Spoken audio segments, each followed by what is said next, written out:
আল্লাহ যাকে মাফ করতে চাইবেন তাকে একটা পর্দার আড়ালে নিয়ে যাবেন, জিজ্ঞেস করবেন, এই বান্দা এইসব কাজ করছো?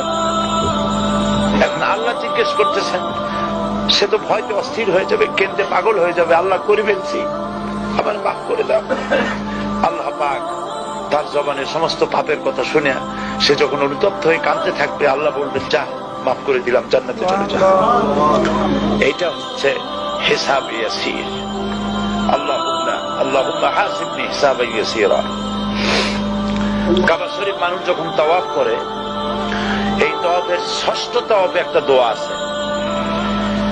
এই দোয়া আমি যখনই পড়ি আমি চোখের পানি রাখতে পারি না। ষষ্ঠ চক্কর একটি দোয়া আছে, দোয়াটা হচ্ছে,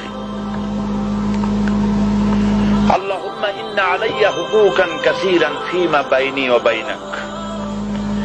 আয় আমার রব, তোমার সাথে আর আমার সাথে অনেক দেনা পাওনা আছে, আর তোমার বান্দাদের সাথেও আমার অনেক দেনা পাওনা আছে। তা আমি তোমার বান্দাদের কাছে যে বিষয় ঋণী আছি, সেই ঋণ পরিশোধের জন্য তুমি আমাকে যোগ্যতা দাও, পরিশোধের তৌফিক দাও। আর আমার কাছে তোমার দেনা আছে, তা আমার কাছে তোমার যে দেনা আছে সব দেনা তুমি শোধ করে দিয়েছো। আমার চোখ দিয়েছো, মুখ দিয়েছো, কান দিয়েছো, স্বাস্থ্য দিয়েছো, বউ দিয়েছো, বাচ্চা দিয়েছো, টাকা দিয়েছো। আমার কাছে সৃষ্টি করে তোমার যা দেনা ছিল তুমি সব তো শোধ করে দিয়েছো, কিন্তু তোমার দেনা তো আমি কিছুই শোধ করতে পারি। তোমার দেনা আমার শোধ করার একটা পথ আছে মাবুদ, সেই পথটা হলো তুমি আমার মাফ করে দাও।